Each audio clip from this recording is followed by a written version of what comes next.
Bonsoir à tous et bienvenue à ce nouveau débat des Mardis de l'ESSEC, organisé avec le concours des cabinets d'audit et de conseil Bearing Point et Forvis Mazars, ainsi que le groupe financier Odo BHF. Nous remercions également notre partenaire LCP qui diffuse ce débat sur sa chaîne YouTube. Dans ce temple des Mardis de l'ESSEC, nous sommes les gardiens d'un idéal. Nous sommes les gardiens d'une conscience. La lourde responsabilité et l'immense honneur qui sont les nôtres doivent nous conduire à expliquer à tous ces jeunes ambitieux comment devenir la personnalité politique préférée des Français. Cher public, pas de panique. Le mode d'emploi est aussi simple que celui d'un meuble Ikea. Pour suivre les pas de M. de Villepin, il faut naître dans une modeste famille d'expatriés en 1953 à Rabat. Si ce n'est pas votre cas, l'option famille Galouzeau de Villepin qui ne compte que 18 chevaliers de la Légion d'honneur est aussi envisageable. Enfin, si vraiment les débuts de votre vie sont difficiles, il vous reste la voie de la méritocratie et des grandes écoles, la simple trilogie Paris 2 Assas, Sciences Po, ENA. Il est ensuite conseillé d'imiter Christophe Colomb et de partir à la découverte de l'Amérique et des Indes. Mais votre nouveau monde à vous, c'est celui de la diplomatie. Vous allez d'ambassade en ambassade pour accoster au Quai d'Orsay. Comme le dit le coach du Career Center de l'ESSEC, le CV c'est bien, le réseau c'est mieux. Il est temps de se faire des amis, si possible dans un parti politique gaulliste, parce que tout le monde aime le général. Chirac ou Juppé sont d'excellents choix. Ils vous permettent d'éviter les complications électorales tout en devenant directeur de cabinet aux affaires étrangères, secrétaire général de l'Élysée ou encore ministre des Affaires étrangères. C'est alors le moment stratégique d'un coup d'éclat historique. Quelque chose de vraiment remarquable. Comme quand vous étiez le seul lycéen de Caracas à se mobiliser pour mai 68. Par exemple, faire simplement un discours pacifique d'anthologie devant 196 pays, s'opposant à la première puissance mondiale alliée de longue date. Ça, c'est vraiment gaulliste. Et oui, cher public, notez bien les deux qualités qui feront de vous de futurs premiers ministres. Le courage et la fermeté. Car, comme M. de Villepin le raconte si humblement, je me suis imposé Premier ministre. Chirac n'a pas eu le choix, c'est moi qui ai décidé. Chirac vous fait confiance, malgré un léger raté, l'idée de la dissolution en 1997. Ne vous inquiétez pas, ça arrive encore à d'autres aujourd'hui. À Matignon, face au chômage et à la dette publique, 67% du PIB, Bruno Le Maire en rêverait. Vous mettez en œuvre un programme de droite particulièrement innovant. Privatisation, libéralisation, dérégulation. Malheureusement, vous ne savez pas encore séduire la gauche comme vous le faites si bien aujourd'hui. Et rien ne passe. Décidément, vous savez mieux parler au reste du monde qu'aux Français. Cher public, pour devenir un bon politicien, il ne vous manque plus qu'un rival glaçant et un scandale fracassant. Bonne nouvelle, vous trouvez les deux en un. Nicolas Sarkozy. Qui ne se remet pas de votre vol de son portefeuille de l'intérieur. C'est une affaire de principe chez Sarkozy. Comme la meilleure défense est pour lui l'attaque, vous êtes accusé dans l'affaire Clearstream de complicité de dénonciation calomnieuse, recel de vol, recel d'abus de confiance et complicité d'usage de faux.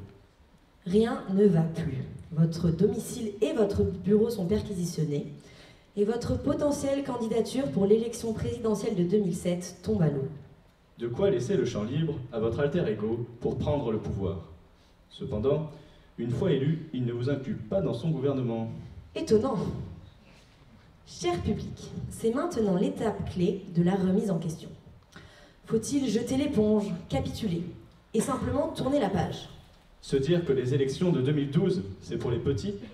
Non, vous faites partie de la cour des grands. Manque de bol, il vous manque les 500 premiers soutiens. Alors, en toutes circonstances, il faut savoir rebondir. À défaut d'avoir le pouvoir, vous aurez de l'argent. Vous choisissez de développer vos activités juridiques et de conseil pour en faire bénéficier des pays en difficulté, comme le Qatar ou la Chine. Mais avant tout, cher public, le plus important est d'être un grand fan de National Geographic. Il faut devenir un prédateur féroce, toujours à l'affût du moment opportun, tel un fauve en embuscade attendant sa proie. Ainsi, conscient que vos succès sur le plan diplomatique sont plus éclatants qu'en politique, vous bondissez avec votre crinière flamboyante et sauvage, ou plutôt grisonnante, sur les sujets géopolitiques des conflits ukrainiens et palestiniens. Et voilà, comment on devient l'homme de la droite le plus aimé de la gauche. La recette est assez simple finalement.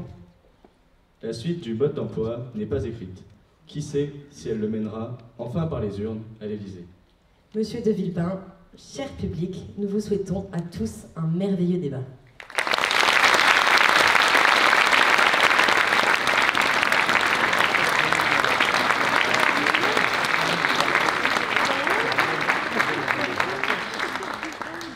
Monsieur le Premier ministre, bonsoir et merci d'avoir répondu à notre invitation.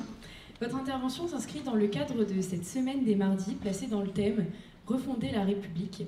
Et comme le veut la tradition mardisienne, vous disposez d'un court droit de réponse à la présentation qui vient d'être faite de vous par Alban et Bastien. Alors il y a un tout petit manque dans la présentation qui pose un petit problème dans le cadre dans lequel nous parlons, c'est-à-dire une grande école de commerce. C'est de juger la politique selon les critères de la politique, mais pas selon les critères du bilan. Le bilan, c'est important aussi pour la politique, même si c'est moins intéressant que la gesticulation médiatique. Donc le bilan de 2007, il faut le rappeler, puisque c'est sans doute le meilleur des 25 dernières années, 2,7% de déficit, 64% du niveau de la dette et un chômage à 7 et quelques pourcents.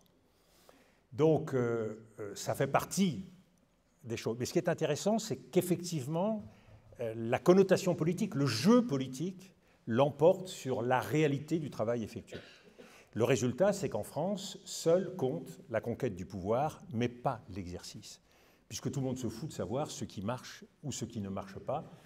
On ne retient que la geste épique, que l'épopée politique. Et je pense que la situation dans laquelle nous sommes aujourd'hui fait que nous avons besoin, dans les grandes écoles de commerce, comme au sein de l'État, de nous préoccuper de la partie bilan, actif comme passif. Et de ce point de vue-là, je bénis le ciel d'avoir bénéficié de 18 ans d'exil qui m'a permis de faire l'apprentissage de la vie dans le privé, à la fois comme avocat, dirigeant mon propre cabinet d'avocat, mais en même temps comme chef d'entreprise. Et je dois dire que j'ai beaucoup appris. Merci beaucoup.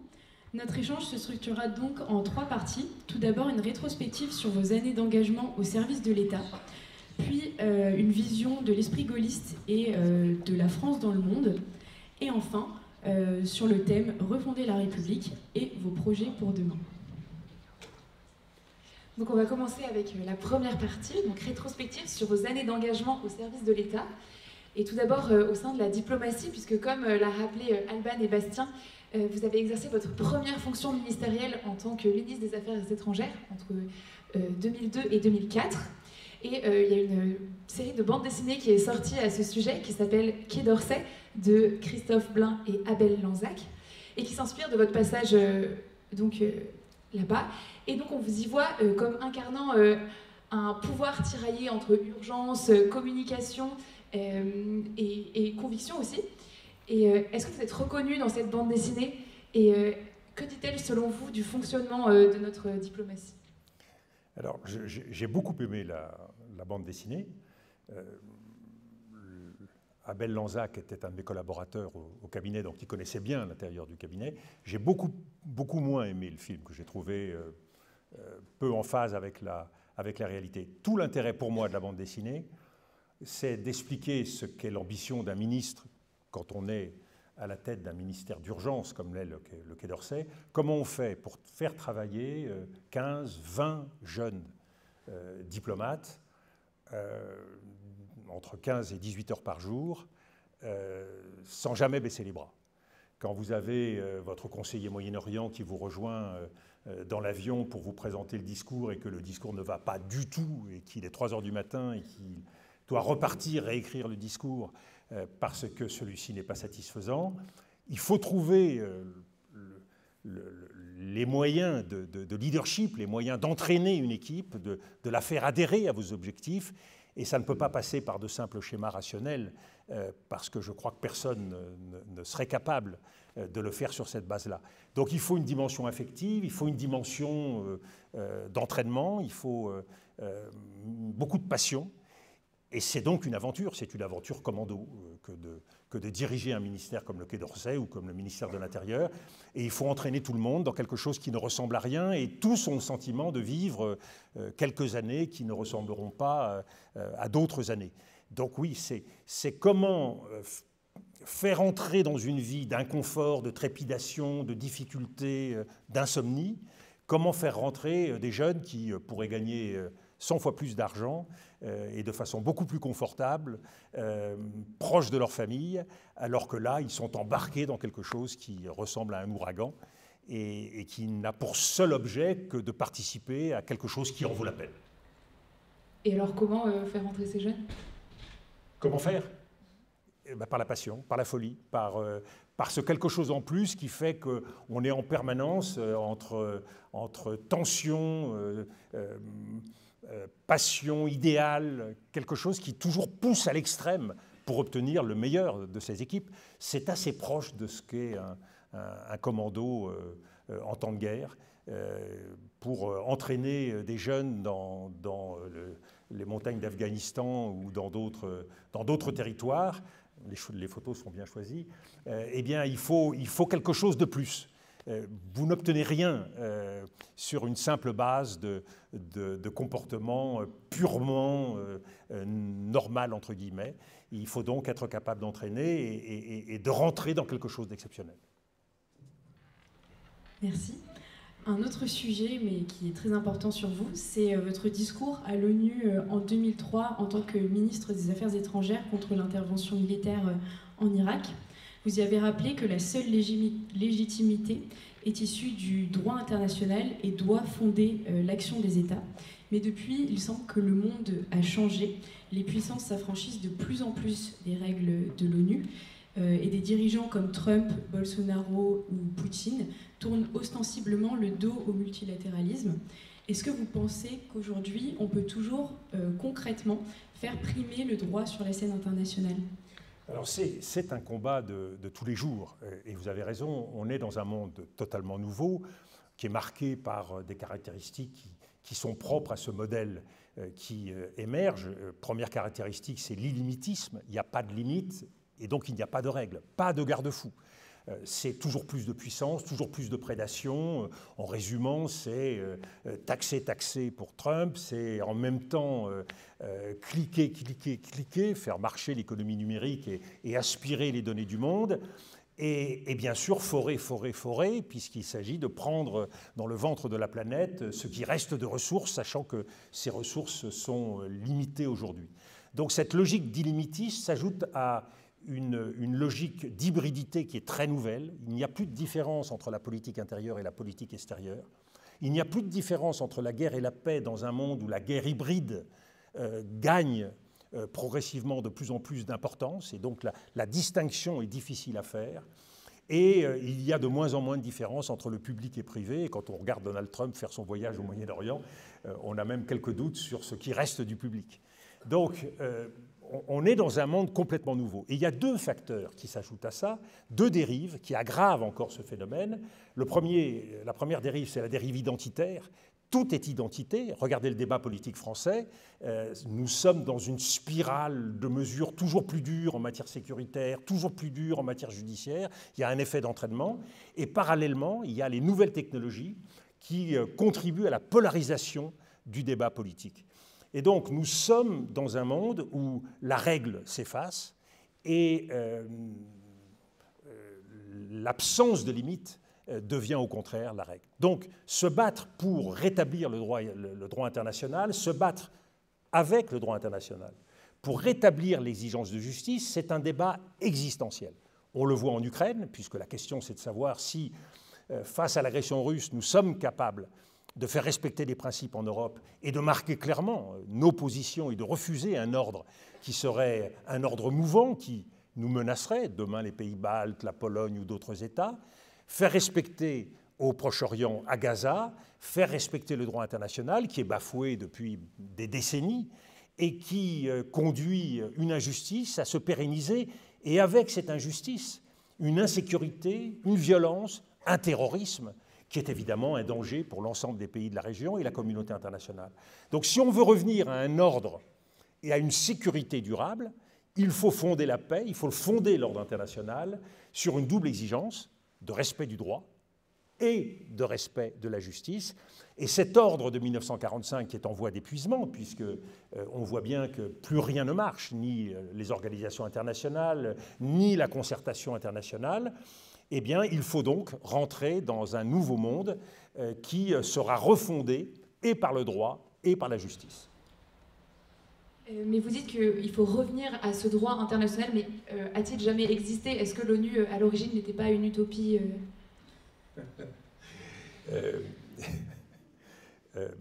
Oui, bien sûr. Le bien est une utopie. La beauté est une utopie. Le bonheur est une utopie. La question, ce n'est pas est-ce que ça a existé. La question, c'est est-ce qu'il faut continuer de se battre pour. Et donc, tendre, c'est un idéal, je suis d'accord avec vous. Le monde est saisi de soubresauts depuis la nuit des temps. Mais la bataille pour cet objectif est promoteur d'ordre. Et en tendant vers cet ordre, nous sommes susceptibles d'embarquer le plus grand nombre de gens possible. On a là une question très concrète qui se pose à nous. Les États-Unis dénoncent l'ordre multilatéral. Ils sont réticents vis-à-vis de l'Organisation mondiale de la santé, vis-à-vis de l'ONU, comme les Israéliens sont réticents vis-à-vis de l'UNRWA et veulent dénoncer l'ensemble de ces organisations. Faut-il considérer que cet ordre désormais n'existe plus, ou faut-il, avec tous ceux qui souhaitent encore défendre un ordre, y compris aujourd'hui les Chinois, essayer de maintenir cet ordre multilatéral, tout simplement parce qu'il est facteur de paix, de stabilité et de développement. Les premiers à souffrir du désordre international sont les pays les plus pauvres. Regardez, la première chose qu'a fait Donald Trump, c'est de supprimer l'USAID.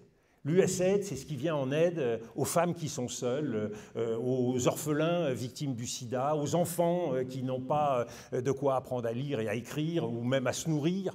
Est-ce qu'il faut, parce que les États-Unis sortent de ce dispositif d'aide internationale, considérer que voilà, c'est perdu, on oublie, ou au contraire se battre pour essayer de refonder un ordre avec les États qui souhaitent y participer? Et donc, on est dans ce qui constitue la règle du monde, c'est essayer d'introduire de la stabilité dans un monde qui en a peu. Il y a une vieille règle au Quai d'Orsay, qui est connue de tous les jeunes diplomates qui débarquent, qui s'est un peu perdu et oublié, mais qui vaut dans tous les mondes dangereux. Un jeune diplomate confronté à une difficulté, quand il habite à Katmandou, quand il habite au Sénégal ou en Bosnie, à la question qu'il pose en général, et que dois-je faire s'il y a un tremblement de terre, s'il y a une guerre? La réponse est toujours la même. Faites au mieux. Eh bien, c'est celle de tous les responsables du monde. Essayez de faire un peu mieux chaque jour que la veille. Donc, après être passé au Quai d'Orsay, vous avez été nommé Premier ministre, mais vous n'avez jamais, avant avoir été nommé Premier ministre, exercé le moindre mandat électif permanent. J'ai été ministre de l'Intérieur, qui est en même temps le ministre des collectivités locales. Oui, mais vous n'avez jamais été élu par les suffrages. Est-ce que vous en avez ressenti une forme de défiance ou même un sentiment d'illégitimité? Alors, c'est une question très importante parce que la légitimité en politique, c'est une question complexe. Le président de la République l'a vécu très directement en 2022 après son élection. La légitimité, l'onction de la légitimité s'efface très largement à la minute où l'élection est faite. Pour une raison simple, c'est qu'il s'agit de prouver constamment cette légitimité par l'action. Donc la légitimité, elle a connu des formes très diverses dans l'histoire. Napoléon a découvert, à travers Brumaire, et la politique qui a été la sienne, qui est une politique de conquête, que sa légitimité à lui, s'il voulait rester au pouvoir, c'était le champ de bataille. Il fallait constamment gagner. Et le jour où il a commencé à perdre, eh bien, sa légitimité a commencé à décliner. Eh bien, en politique, c'est pareil. La vraie légitimité, c'est celle que vous confère l'action. Bien sûr, la légitimité de l'élection, dans une démocratie représentative, elle est essentielle. Mais historiquement, dans le service de l'État français, le passage par le service de l'État a été considéré comme un apprentissage qui certes n'équivaut pas à l'élection, mais qui permet d'exercer une responsabilité à partir d'une compétence et d'une connaissance. C'est comme ça que j'ai été nommé secrétaire général de l'Élysée et c'est comme ça que j'ai été nommé au Quai d'Orsay. Le reste, après, c'est l'histoire politique. C'est le fait qu'un président vous appelle et vous dise « Villepin, est-ce que tu as envie d'aller au ministère de l'Intérieur ?» ou « Je te demande d'aller au ministère de l'Intérieur parce que Sarkozy va en partir. » C'est la vie politique.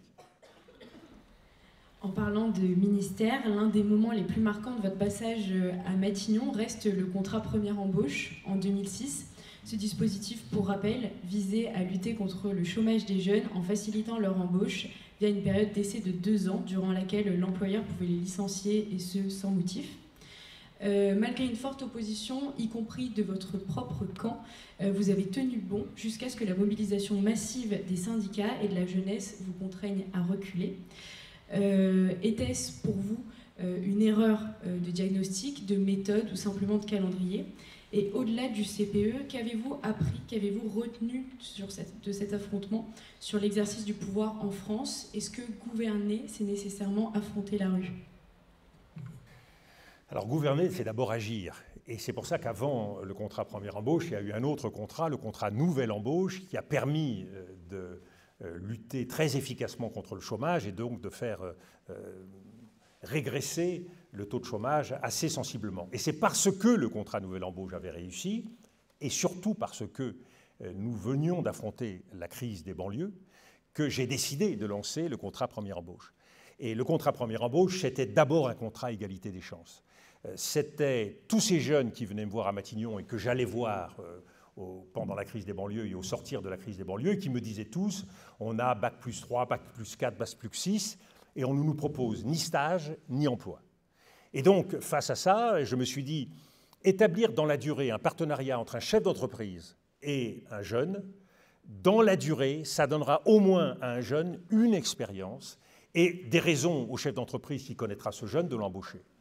Ce que j'ai mal évalué, c'est la portée symbolique qui fait que de nombreux étudiants qui n'auraient jamais été concernés, tout simplement parce qu'ils auraient naturellement bénéficié d'un contrat en CDI, ont considéré que ça fragilisait. Et c'est vrai que le symbole pouvait paraître très agressif.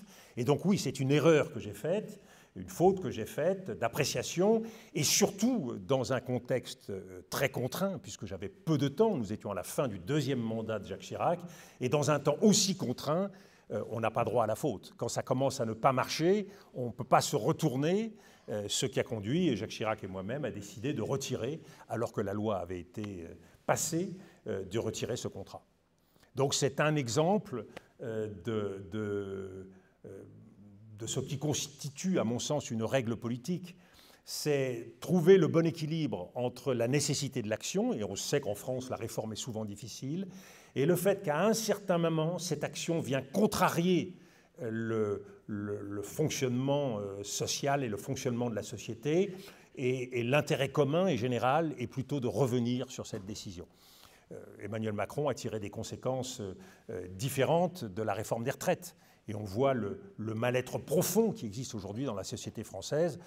Quand vous discutez avec les partenaires sociaux et même avec beaucoup de Français, il y a là une rupture. Comme il y a pu avoir une rupture au lendemain du référendum manqué sur la Constitution européenne et où Nicolas Sarkozy a décidé de passer outre par le traité de Lisbonne en revenant sur l'avis qu'avaient donné les Français d'acceptation de cette Constitution. Donc c'est très compliqué d'aller contre une majorité dominante de la société, et ça implique véritablement de mesurer la part de risque que l'on prend. Mais justement, quand on fait face à tant de réactions de la rue, etc., qu'est-ce qui vous pousse à toujours vous engager, alors que, et même avec toute l'exposition que ça entraîne, etc. Alors c'est là où, contrairement à ce qui a été dit tout à l'heure, moi je n'ai jamais imaginé, ni voulu, ni préparé, ni créer les conditions pour être candidat en 2007. Donc ça, c'est une reconstruction qui a été faite a posteriori par ceux qui étaient le pouvoir en place, qui ont mis en scène, parce qu'il y avait eu Clearstream, et que c'était évidemment une explication facile que de dire Villepin a voulu régler son compte à Sarkozy parce qu'il voulait être candidat. Il n'a jamais été question d'être candidat. Je n'ai jamais eu ni micro-parti, ni parti, ni association, et je n'ai jamais fait de réunion dans ce sens. Donc, ma logique à moi était la même. C'est une logique de l'objectif. J'allais dire, c'est presque une logique d'action qu'on connaît bien dans l'entreprise. C'était, on a un taux de chômage qui est encore trop important, je veux passer sous la barrière des 8 et je veux réduire ce chômage, comment je fais ? Et j'ai réussi une opération avec les petites et moyennes entreprises. Pourquoi ne pourrait-on pas élargir ce qui a été fait dans le cadre de la bataille pour l'emploi? Donc c'est une logique d'objectif, ce n'est pas une logique de calcul politique ou personnel. C'est une logique qui consiste à essayer d'affronter le réel, la souffrance de tous ceux qui sont au chômage, en particulier des jeunes, pour trouver des réponses. Et bon, à un moment donné, la rencontre ne se fait pas entre la proposition que vous faites et le public que vous visez. Mais il n'y a rien d'autre que la volonté de se battre avec ce réel. Dans un contexte où une partie de la jeunesse exprime une forme de défiance, voire de désengagement vis-à-vis de la politique, puisque c'était cette fraction de la société qui était concernée par le CPE, comment est-ce que vous comprenez cette distance et comment est-ce qu'on peut tenter d'y répondre? Alors c'est une série d'accumulations qui, pour certaines, remontent à longtemps et qui se sont aggravées dans les dernières années. Et en particulier, le fait que la politique s'est construite beaucoup dans la défiance vis-à-vis de l'opinion publique et vis-à-vis du peuple français et a cherché donc à occulter un certain nombre de sujets qui fâchent. Si on prend, y compris sous la période gaulliste, occultation de la réalité de ce qu'avait été le comportement de la France pendant la guerre. Et évidemment, c'est plus facile de donner aux Français le beau rôle. La Croix de Lorraine pouvait habiller tout ça et donner le sentiment aux Français qu'ils avaient tous résisté pendant la guerre et se situaient donc du bon côté. De la même façon, au sortir de la colonisation et de la décolonisation, plus facile de tourner la page et de ne pas regarder en arrière et d'assumer ce qu'avaient été les drames de la colonisation et de la décolonisation, donc d'occulter la réalité de notre rapport avec tout cela. Pareil sur les questions européennes, quand François Mitterrand fait le tournant de la rigueur, il occulte les véritables raisons qui l'ont conduit à mettre en œuvre cette rigueur. Comme Jacques Chirac, en 1997, au moment de la dissolution, n'explique pas franchement aux Français les raisons qui le conduisent, pour se qualifier pour l'euro, à prendre cette décision de dissolution. Et puis, les choses ont continué. Elles ont continué après, à travers la mondialisation. On n'a jamais expliqué pourquoi, à un moment donné, la mondialisation s'est retournée au détriment des Français, des classes moyennes françaises, des classes populaires, qui se sont retrouvées à ne pas profiter de cette mondialisation. Et de la même façon, on n'a pas expliqué aux Français pourquoi la politique de l'offre et de la Start-up Nation, qui devait profiter à tout le monde, n'a jamais ruisselé. Donc ce sont des occultations dont on paye le prix dans la démocratie. La démocratie, à un moment donné, elle a intérêt à affronter les réalités et à les faire partager par l'ensemble des Français. Donc je crois que la vraie raison, c'est justement cette accumulation d'omissions, d'occultations, parfois de mensonges, qui explique que la démocratie se fait sans le peuple. Eh bien, le peuple, à un moment donné, il en a marre et il vous le dit. Et ça donne les gilets jaunes, ça donne les émeutes urbaines, ça donne des comportements de refus, comme on l'a vu avec la dissolution. Et ça donne cette tentation alors d'essayer autre chose, y compris le populisme et y compris la dérive vers l'extrême droite. Donc ce sont des logiques politiques qui résultent pour une part de l'aveuglement de la classe politique. Et c'est bien pour ça qu'il faut lutter contre ça. Et moi, c'est beaucoup ce qui a guidé mon souci de revenir dans le débat politique. C'est la nécessité de dire des choses que spontanément, beaucoup de politiques n'ont pas envie de dire. Alors c'était vrai sur Gaza, c'est vrai sur l'Algérie, c'est vrai sur les élections et la démocratie. Je crois qu'on a besoin de rentrer dans davantage de vérité si on veut pouvoir vraiment se réconcilier avec le jeu démocratique. Et justement, vous avez mentionné le général de Gaulle, et bien nous y venons. Dans notre deuxième partie, l'esprit gaulliste et la vision internationale. Et pour introduire cette partie, nous sommes demandés, vous êtes toujours réclamé de l'héritage gaulliste, mais aujourd'hui, près de 50 ans après la mort du général, la signification de cet esprit semble affaiblie. La difficulté aujourd'hui, c'est que tout le monde se revendique de l'héritage du général, de l'extrême droite à la gauche radicale, en passant par Emmanuel Macron. Chacun convoque le général à sa manière sur ses positions, que ce soit sur l'Ukraine, le Moyen-Orient ou même la Ve République. Et De Gaulle lui-même disait « Tout le monde est, a été ou sera gaulliste ». Cette prophétie, pour vous, est-ce qu'elle est en train de se réaliser? Est-ce que l'esprit gaulliste a perdu tout son sens ou existe-t-il encore concrètement à vos yeux? La prophétie pouvait avoir deux espérances. La première, c'est de rallier au panache blanc du général de Gaulle ou au panache tricolore du général de Gaulle l'ensemble de la nation, en la tirant vers le haut, c'est-à-dire l'angoisse, l'ardeur et la grandeur. Malheureusement, on le voit bien, ce n'est pas le cas. Chacun attire le général de Gaulle dans sa petite tambouille, ce qui n'est pas véritablement l'esprit du gaullisme.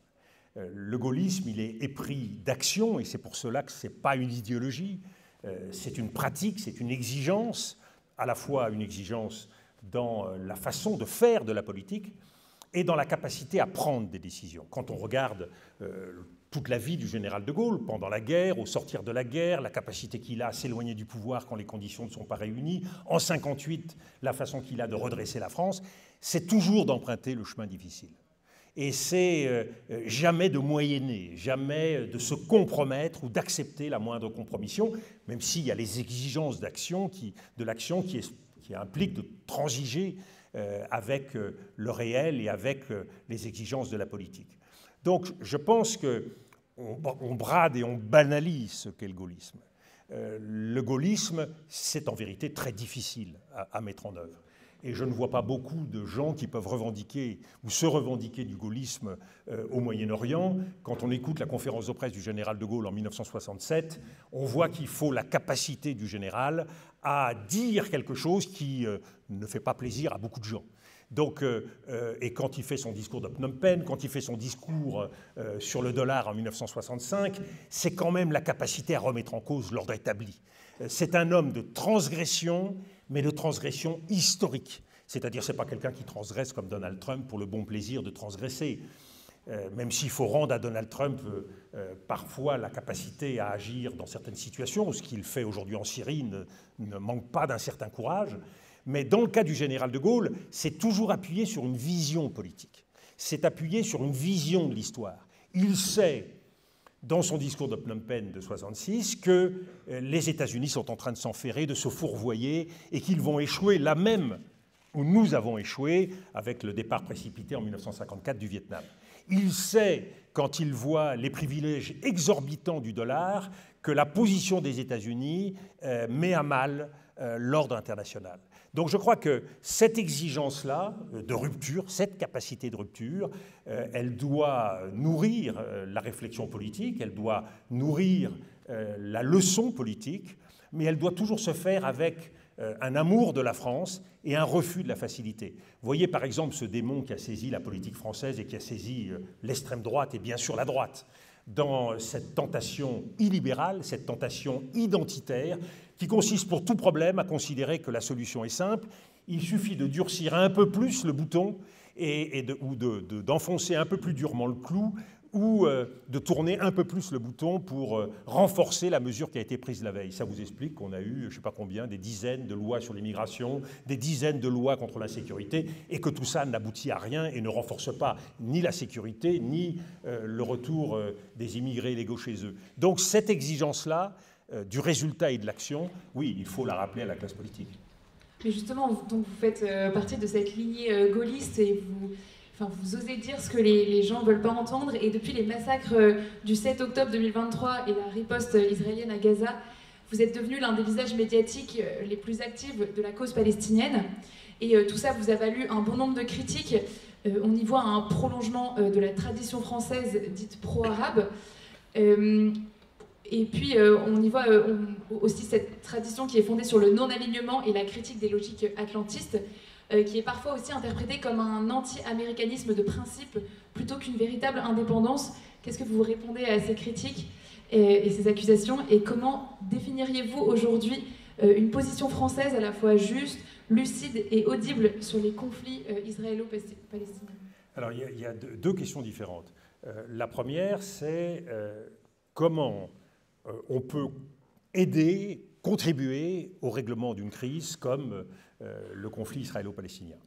Et je me suis élevé contre la politique de Benjamin Netanyahou et des plus radicaux de son gouvernement parce que j'avais la conviction, par expérience, comme je l'avais eu sur l'Irak, qu'un engagement militaire aussi brutal que celui qui était choisi, dans une logique qui au départ est une logique de vengeance et qui ne s'est pas démentie depuis, ne pouvait conduire qu'à une catastrophe encore plus grande.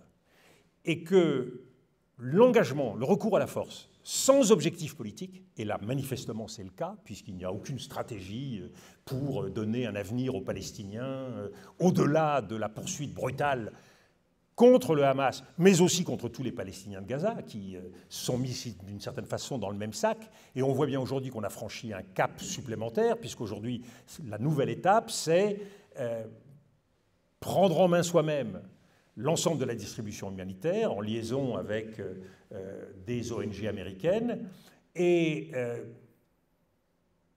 à partir de cette distribution faite par l'armée israélienne, réussir à poursuivre l'objectif qui est celui d'une partie du gouvernement Netanyahou, je ne dis pas les Israéliens, qui est de vider la bande de Gaza de sa population palestinienne dans une logique d'épuration ethnique. Ça, c'est inacceptable. Et ça, on le voit se produire depuis des mois, depuis le début. Moi, je ne suis pas prophète, mais j'ai dit depuis le début ce qui s'est passé. Parce que, contrairement à ce que beaucoup de gens croient, la politique internationale, comme la politique intérieure, quand elle est faite d'idéologie, elle se fait à partir de mécanismes. Et les mécanismes produisent toujours le même effet. À partir du moment où vous engagez dans une politique radicale d'emploi de la force contre une population civile, même si, bien évidemment, vous visez d'abord les populations responsables de ce drame du 7 octobre, qui sont ceux du Hamas, eh bien, vous savez que vous enclenchez un cycle dont vous ne sortirez pas. Et c'est le cas aujourd'hui, le cycle s'aggrave, s'approfondit, et la région en sort un peu plus déstabilisée. Entre-temps, le Liban a été visé, la Syrie est visée, et d'autres étapes pourraient venir. Donc je pense que si on veut contribuer au règlement, on a besoin de coupler une action militaire avec un objectif politique, et ça a manqué dès le départ dans la politique de Benjamin Netanyahou. Donc véritablement, cette lucidité-là, il n'y a pas un dirigeant européen, il n'y a pas un responsable français qui pouvait ignorer que les choses allaient se passer comme ça. Et aujourd'hui encore, dans une indifférence générale, on voit jour après jour des enfants mourir, des femmes mourir, des gens mourir de faim. Il y a aujourd'hui les 2/3 des Palestiniens qui sont en situation de quasi-famine, catégorie 4 ou 5, de besoins alimentaires. Donc nous sommes devant une situation absolument atroce et on n'est pas capable de mettre des décisions qui soient susceptibles d'enrayer tout cela. Alors bien sûr, on va négocier la semaine prochaine une éventuelle suspension de l'accord entre l'Union européenne et Israël, mais tout ça n'est pas fait avec la volonté d'arrêter ces processus. Et quand on voit l'énergie que Donald Trump est capable de déployer dans certaines circonstances, on ne peut que regretter que l'Union européenne n'ait pas la capacité de se mettre d'accord pour peser de tout son poids. Et une fois de plus, il faut le dire pour qu'il n'y ait pas d'ambiguïté là-dessus. Dans mon esprit, depuis le premier jour, il n'a jamais été question de remettre en cause l'existence de l'État d'Israël. Ma conviction, c'est que l'Europe, la France, sont garants de l'existence de cet État.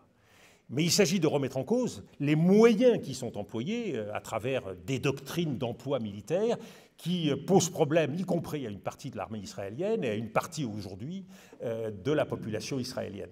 Donc je pense que de ce point de vue-là, nous ne mesurons pas notre responsabilité, nous ne mesurons pas les conséquences sur le plan international du 2 poids 2 mesures qu'on a vu s'appliquer entre l'Ukraine et Gaza. Donc la question de l'objectif politique se pose de la même façon en Ukraine, où c'est vrai que l'Union européenne et le président Macron se sont donné beaucoup de mal, beaucoup mobilisés pour essayer d'apporter un certain nombre de réponses, mais n'ont pas fait beaucoup avancer le volet diplomatique, le volet proposition de paix, et qu'aujourd'hui, et l'Ukraine et les Européens sont encore en situation défensive par rapport à Vladimir Poutine, parce que nous ne sommes pas capables de dire clairement ce que serait pour nous un processus de cessez-le-feu ou ce que serait pour nous un processus de paix acceptable. Donc nous manquons d'esprit politique. La diplomatie, c'est d'abord la capacité à penser la politique, à penser des solutions, à faire des propositions, à être en initiative. Il faut donc des principes et des propositions. Justement, en parlant de propositions, vos prises de position fermes datent de bien plus longtemps. En 2003, face à l'Amérique de Bush, vous avez tenu tête avec fermeté. À l'heure du Trumpisme, avec ses menaces tarifaires et un unilatéralisme croissant, faut-il encore tenir tête aux Américains? Et est-ce que la France a encore les moyens de tenir tête aux Américains à l'heure actuelle? Alors, ce qui est intéressant, c'est que Jacques Chirac et moi, tous les deux, nous avons toujours eu non seulement une profonde affection pour l'Amérique, mais nous avons tous les deux été marqués. Moi, j'ai habité de nombreuses années aux États-Unis et je suis marqué par la culture américaine, par l'esprit américain. Donc, je n'ai jamais eu aucune forme possible d'anti-américanisme. Et vouloir le bien d'une diplomatie ou le bien d'un pays, ce n'est pas être contre ce pays. Je pense que dans 10 ans, 15 ans, je pourrais dire aux futurs dirigeants d'Israël ce que finalement j'ai pu dire aux dirigeants américains, c'est que c'était quand même une marque d'amitié que de vous dire que vous faisiez une bêtise. Et en l'occurrence, c'était même un peu plus qu'une bêtise, puisqu'en 2003, les Américains ont initié un chaos au Moyen-Orient et dans le monde dont ils sont entièrement responsables. Et nous verrons les conséquences qu'aura ce drame historique de Gaza sur la région dans l'avenir. Donc je pense que cela n'a rien à voir avec l'anti-américanisme, ça a à voir avec la responsabilité qu'un État comme la France, qui est engagé dans le monde, a vis-à-vis du monde. Et de ce point de vue-là, il faut l'affirmer, nous sommes un pays singulier, nous ne sommes pas n'importe quel État. Nous avons une voix, nous avons une tradition, nous avons une histoire qui nous donne la responsabilité de dire tout haut ce que beaucoup pensent tout bas. Et c'est tout l'héritage du gaullisme. Le général de Gaulle n'a jamais caché ce qu'il pensait. Quand le général de Gaulle expliquait pourquoi il avait choisi une politique de dissuasion, il disait très clairement qu'il ne faisait pas confiance aux États-Unis comme garant de la paix en Europe et qu'il n'était pas du tout sûr que les États-Unis s'engageraient pour protéger les Européens si le territoire européen était menacé. Et pourquoi irait-il se battre et risquer des villes américaines pour sauver Strasbourg?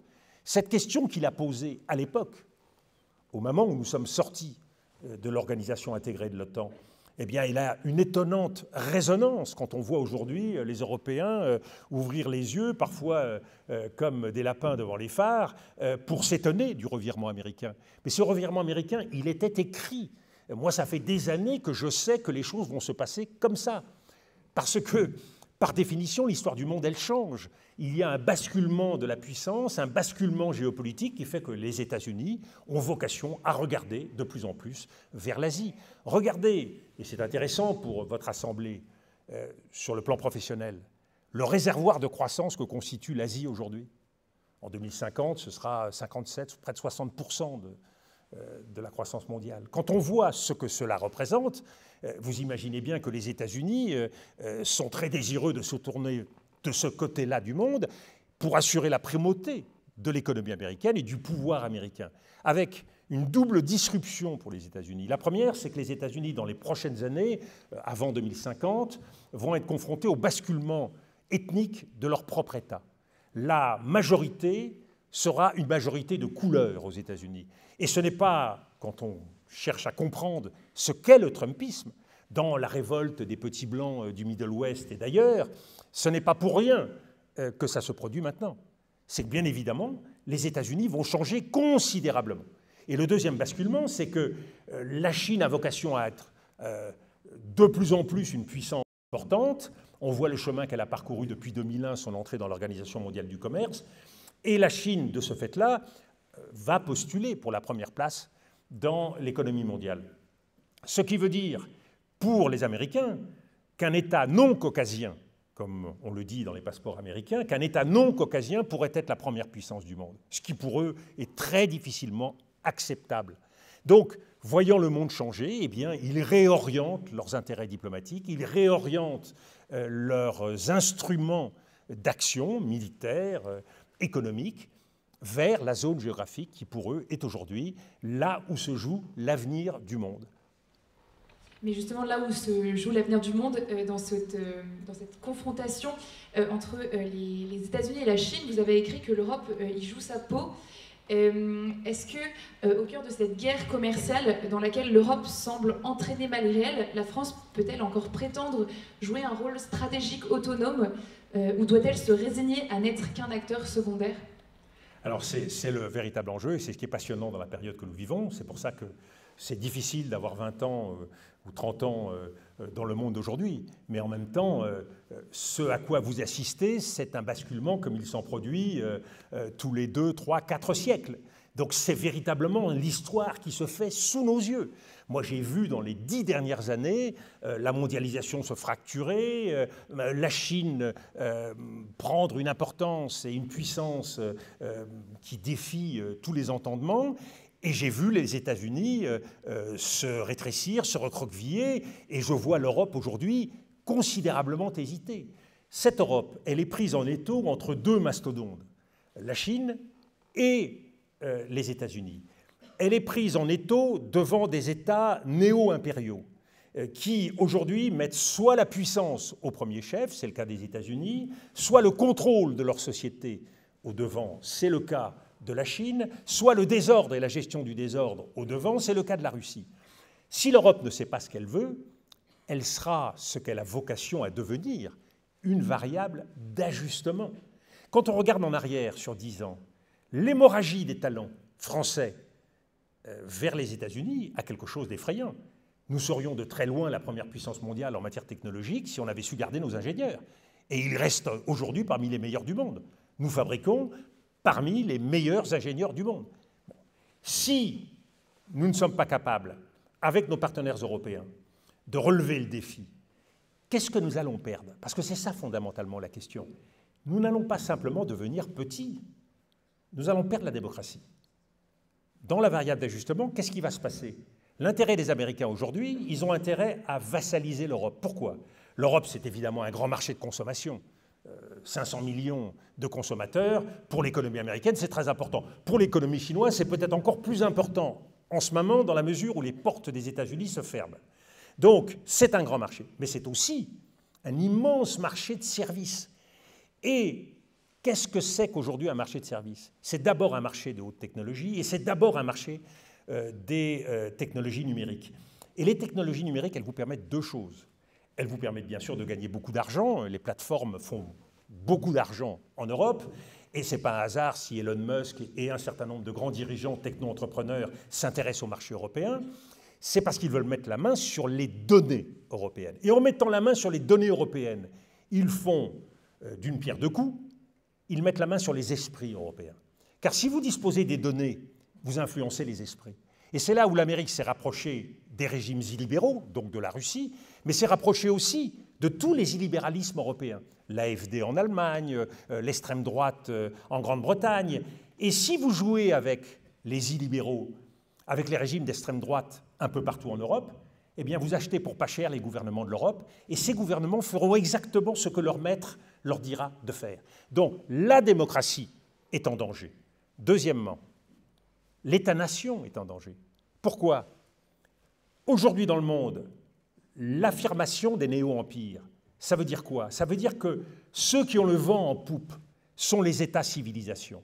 Sont des États qui sont un peu plus que des nations, parce que les États qui sont des États-civilisations portent une conviction, une passion, une ambition qui dépassent leurs frontières.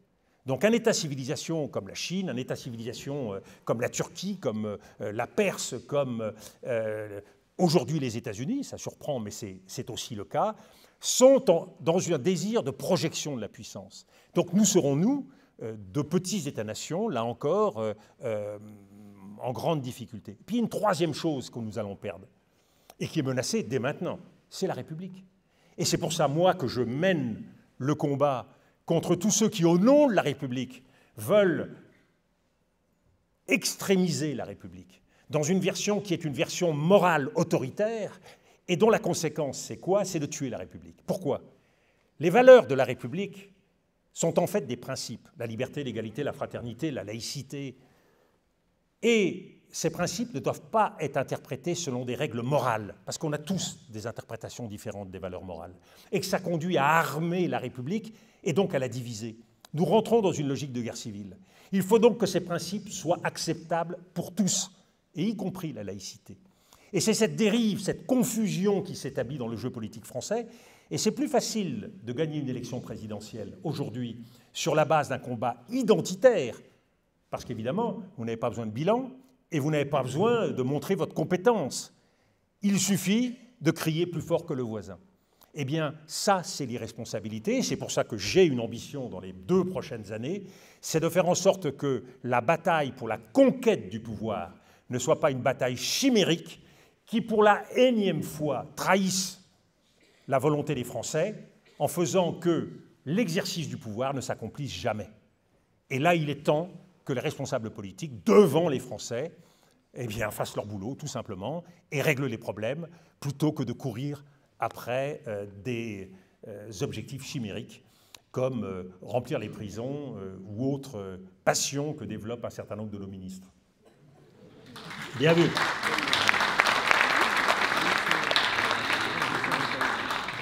Est-ce que pour vous, le retour de la France sur la scène internationale passe nécessairement par l'Union européenne et l'affirmation de la place de la France justement dans cette Union européenne? Alors c'est sans doute ce qui a le plus changé par rapport aux années antérieures. Aujourd'hui, il faut à la fois se battre pour défendre notre souveraineté nationale, et on voit que ce n'est pas uniquement sous le front militaire, c'est vrai aussi sur le front technologique, le front économique. Nous avons besoin comme nation et comme État de nous renforcer, mais nous avons à prendre en compte la souveraineté européenne. Le général de Gaulle avait l'habitude de dire que c'était un levier d'Archimède, c'est-à-dire un outil qui nous permettait de transformer et d'accroître notre puissance. Aujourd'hui, c'est plus que ça. Aujourd'hui, c'est un véritable bouclier d'Archimède. Car si nous voulons jouer dans la cour des grands sur le plan du numérique, si nous voulons jouer dans la cour des grands sur le plan écologique, la taxation carbone, la transformation de nos économies en économies décarbonées, eh bien nous avons besoin de ce levier européen et de cette puissance européenne. Donc le format européen, 450-500 millions de personnes, la capacité de s'ouvrir à d'autres dimensions. Et ma conviction, c'est que dans les prochaines années, le grand défi que nous avons à relever, c'est celui des relations entre l'Union européenne et du Sud global, et en particulier de l'Union européenne avec les BRICS. Le débouché naturel, le lien naturel dans un multilatéralisme défaillant qui est celui d'aujourd'hui, c'est que l'Union européenne réussisse à construire avec le Sud global des relations privilégiées, et à la fois en termes de contribution au règlement des crises. Et je pense à la crise soudanaise, je pense à la crise éthiopienne, je pense à la crise du Congo. C'est pas normal que nous attendions que Donald Trump se mêle de la situation au Yémen ou se mêle de la situation au Congo pour arbitrer le conflit entre le Rwanda et la RDC, alors même que l'Union européenne a dans sa main tout pour le faire. Donc de ce point de vue-là, oui, nous avons besoin de prendre en compte cette réalité européenne qui est un atout, à condition que cette Union européenne se dote des capacités de devenir efficace. Et nous voyons qu'il y a encore du chemin. Le rapport Letta, comme le rapport Draghi, nous fixe un certain nombre d'objectifs. Avoir une union des capitaux, avoir une union de l'épargne et de l'investissement, ce sont des outils indispensables. Quand vous voyez qu'il y a 300 milliards d'euros qui, tous les ans, quittent l'Europe pour s'investir aux États-Unis, moi j'adore les Américains, mais je préférerais que les 300 milliards d'euros s'investissent en Europe. On a des grands projets, on a des entreprises à sauver. Regardez ce qui se passe dans la sidérurgie européenne, dans un silence de mort. On a des filières entières qui sont endeuillées. Et on a le sentiment d'une impuissance. Il y a 2 jours, vous regardiez le président de la République, mais vous vous posiez la question, est-ce qu'il est dans les cordes? Est-ce qu'il est épuisé? Est-ce qu'il a encore quelque chose à nous dire? Est-ce qu'il a encore des propositions à nous faire? Ou est-ce que tout simplement il regarde passer les trains comme les vaches du Limousin le font à longueur d'année depuis ma naissance? Je suis un peu originaire du Limousin, donc j'ai une affection particulière pour les vaches du Limousin. Mais enfin, la politique, c'est pas d'être posé là dans le pré. Eh bien, on va passer au petit jeu des mardis. que vous avez dit de ne pas aimer, mais on va le faire quand même. Oui, j'ai pas de goût, j'ai aucun goût pour les cuisses, d'abord parce que c'est d'exportation ou d'importation étrangère, et deuxièmement parce que le oui et le non est un enfermement dialectique insupportable. Là, vous avez de la chance, vous avez plusieurs choix qui ne sont pas oui et non. Donc tout d'abord, première question, quel est votre animal totem? Le coq, parce que vous êtes un bon galouzo de Villepin. Le chien, parce qu'il finit toujours par rentrer à la niche. Ou le cheval, pour votre crinière au vent. Oui, enfin la crinière, elle est un peu... malheureusement. Mais, vous pardonnerez, j'ai une affection particulière pour les chiens, et j'ai toujours eu des chiens rebelles. Donc le mien ne va pas à la niche, n'y a jamais été, et je m'en suis toujours très bien trouvé. Je pense qu'on peut assumer une forme de fidélité sans jamais se coucher. Moi, j'ai eu beaucoup de chance dans ma vie politique, puisque je suis rentré en politique par une engueulade, et il se trouve en l'occurrence que c'était moi, qui n'étais rien, qui me suis permis d'engueuler Jacques Chirac, et je l'ai fait tout au long de nos relations affectueuses qui n'ont jamais cessé. Et je pense que la relation entre l'homme politique et ses conseillers doit être une relation rugueuse. Et je vais vous faire un aveu, je pense, après expérience de la vie de l'entreprise, que ça devrait être pareil dans les entreprises.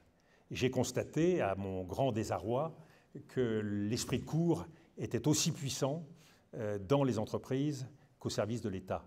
Et ça, votre génération doit le changer. Ce n'est pas parce qu'on est le chef qu'on sait tout.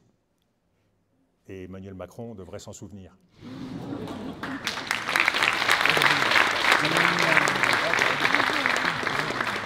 Alors, deuxième question. Au-delà de vos qualités politiques, il semble que votre charme ne laisse pas indifférent. La rumeur dit que vous auriez reçu plusieurs centaines de lettres d'amour et quelques demandes en mariage après votre nomination au Quai d'Orsay. Quel cœur aimeriez-vous conquérir prochainement? Celui de Jordan Bardella, avec son regard de braise? Celui de Nicolas Sarkozy et son sourire irrésistible? Ou celui de Jean Castex pour son accent chantant et sa passion pour les trains? Vous êtes deux femmes, mais pas très féministes. Hein. Vous laissez un choix un peu embarrassant. Moi, j'aime beaucoup Jean Castex parce qu'il vient d'une région, même s'il n'en est pas originaire, pour laquelle j'ai beaucoup d'affection, qui est les Pyrénées-Orientales. Je suis intrigué par Bardella parce que je trouve que c'est quelqu'un qui, pour son âge, fait un parcours absolument étonnant. J'oserais dire, parce que c'est sans doute le mot, que j'ai en Nicolas Sarkozy une très vieille connaissance.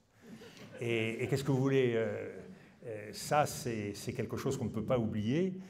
Ça laisse des traces.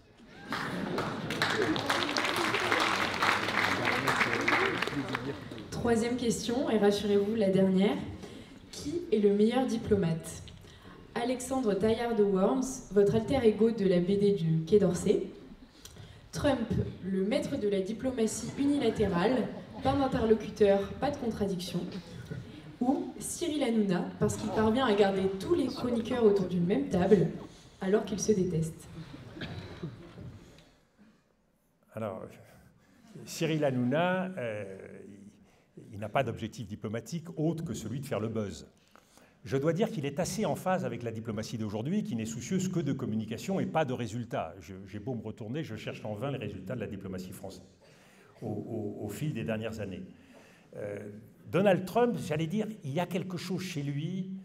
Il y avait un film à mon époque, Le Grand Blond, avec une chaussure, je ne sais plus si la chaussure était blanche ou noire, mais il y a quelque chose, oui, du diplomate par accident. J'allais dire, sur un malentendu, il peut conclure. Quant à Taillard de Worms, moi j'ai évidemment beaucoup d'affection pour le personnage, d'abord parce que il lit un livre que je ne saurais trop vous conseiller de lire et relire, il lit Héraclite. Et Héraclite, c'est quand même dans la vie avec la Bible, parmi les livres qu'il faut avoir. Merci beaucoup. Vous avez su répondre finalement. Merci.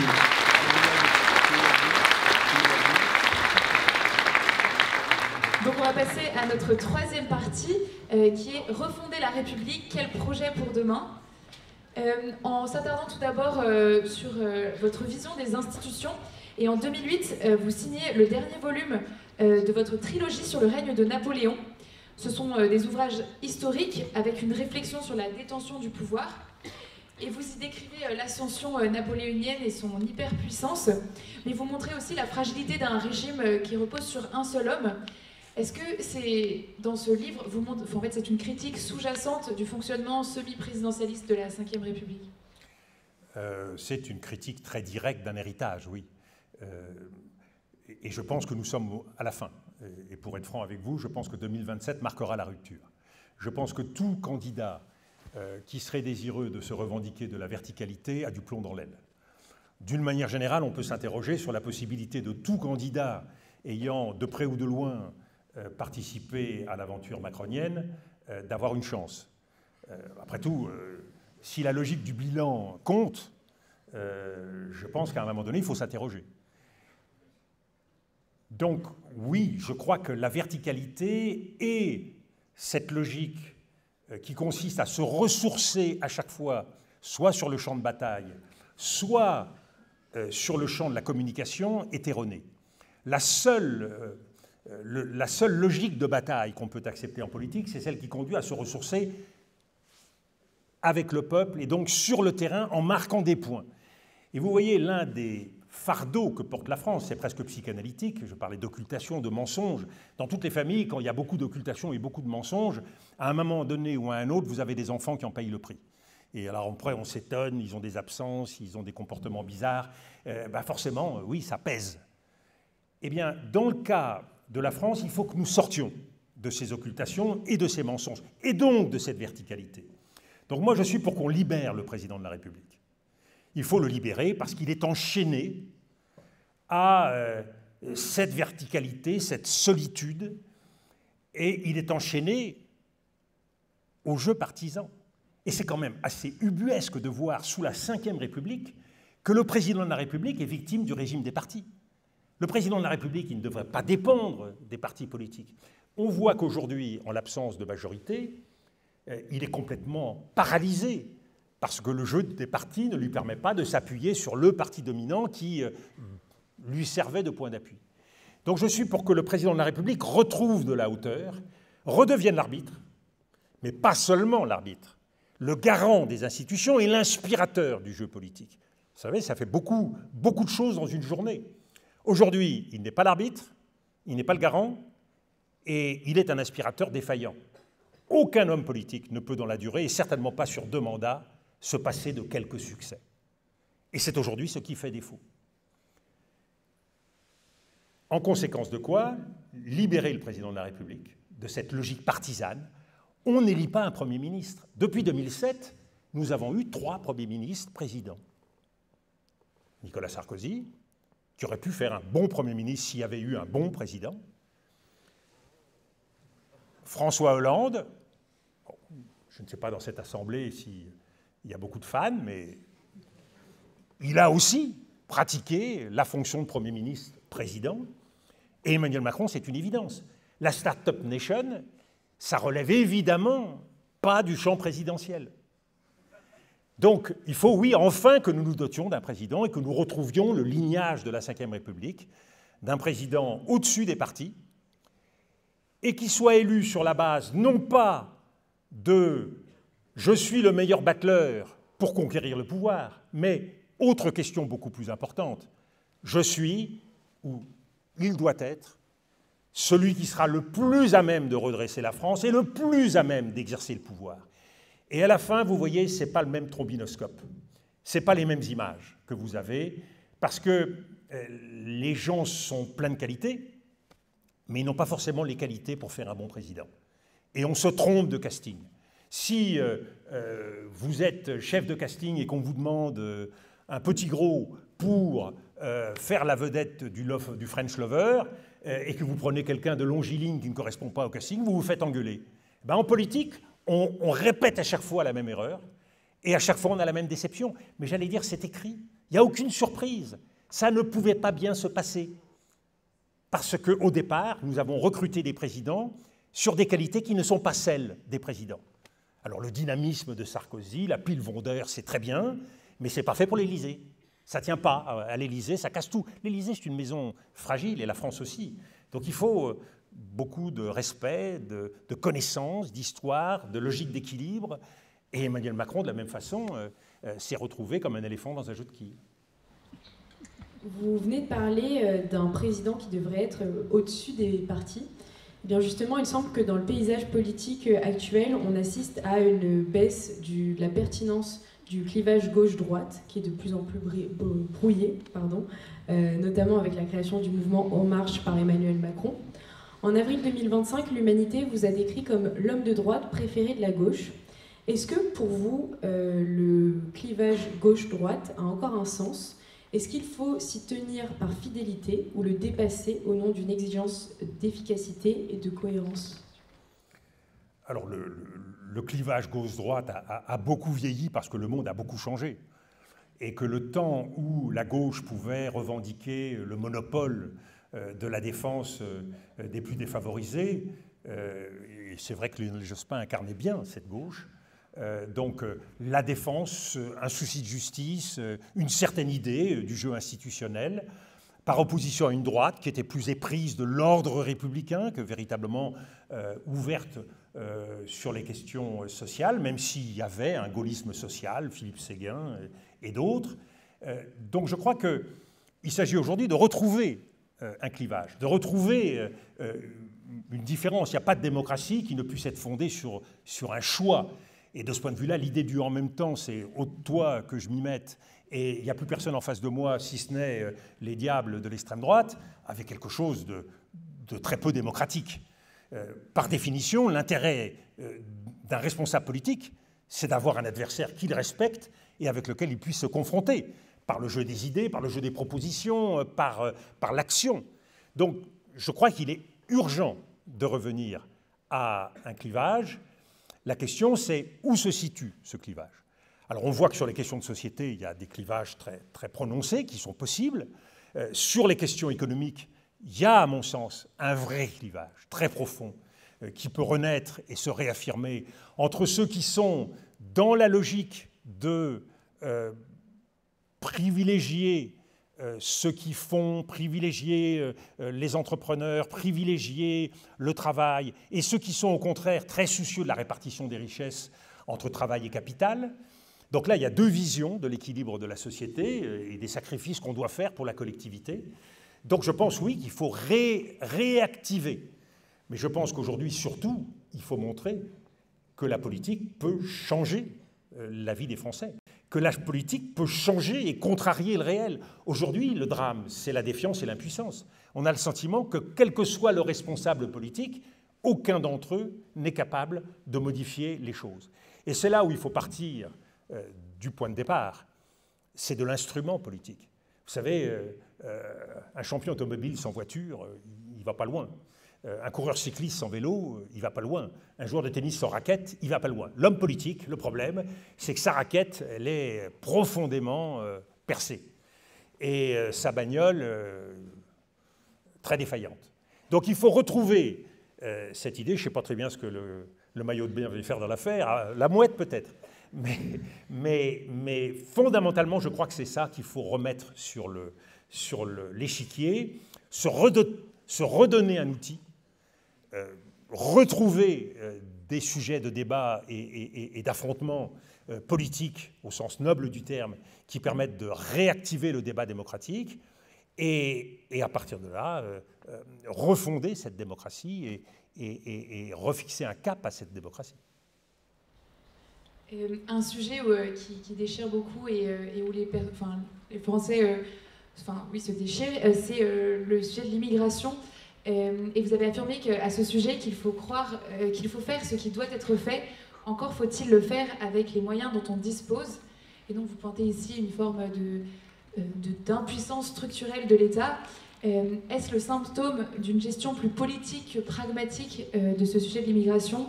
Et au-delà de cette critique de méthode, quelle est selon vous la voie juste pour aborder ce sujet si sensible ? Alors je trouve que c'est un cas d'école, la question de l'immigration. C'est un cas d'école parce que la politique d'immigration, elle touche à un certain nombre de sujets très clairement identifiées.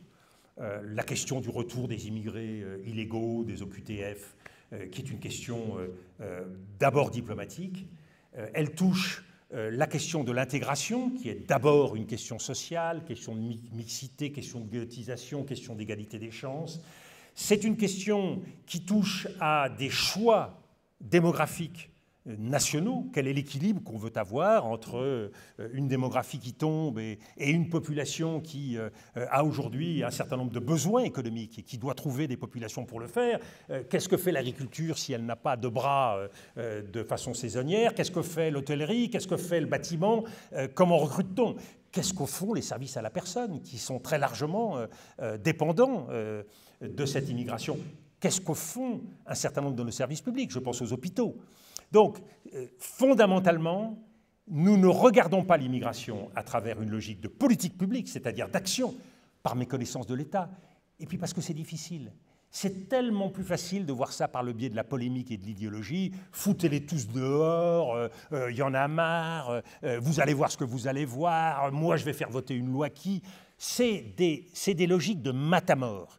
Et cette logique politicienne, c'est pour moi l'inverse de la politique, c'est le déshonneur de la politique. Et malheureusement, tout le jeu politique a tendance à tomber dans ce travers, c'est-à-dire non pas se poser la question de savoir comment agir et quelle est la façon la plus efficace d'agir, sur laquelle on pourrait tous s'entendre, sans polémique, mais plutôt essayer de marquer des points, de gagner des parts de marché dans une logique de communication et de crantage d'image. Et effectivement, sur la communication, on peut donner le sentiment aux Français qu'on est plus actif, plus efficace, plus proche de leurs préoccupations, y compris dans des départements où il n'y a pas d'immigration. Donc cette logique-là, il faut s'en méfier. Je crois que trop de mauvaise politique tue la politique. Et dans ce domaine, je crois que nous avons atteint un seuil qui, aujourd'hui, fait que nous ne sommes pas loin de franchir le cap d'une démocratie menacée et qui pourrait tomber dans le vertige de l'illibéralisme et donc d'une tentation qui doit être combattue à tout prix.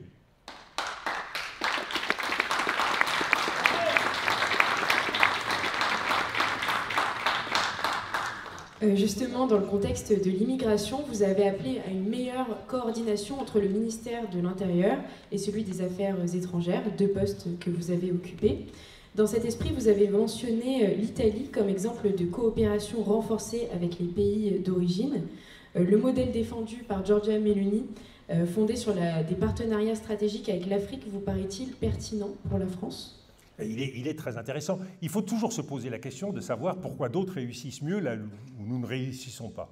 Alors, il y a dans les pays du Nord, des pays comme le Danemark, des gens qui ont mis des politiques en place qui ont donné des résultats. Évidemment, la taille du Danemark, la place du Danemark sur l'échiquier européen fait que les situations ne sont pas comparables avec la France. Mais dans le cas de l'Italie, qui est un pays où arrive l'immigration venue du Moyen-Orient et d'Afrique du Nord, c'est un cas de réflexion intéressante. Et dans le cas de Giorgia Meloni, elle a réussi, elle, à mettre en place et à faire fonctionner des outils diplomatiques, contrairement à ce que nous voyons, nous, en France.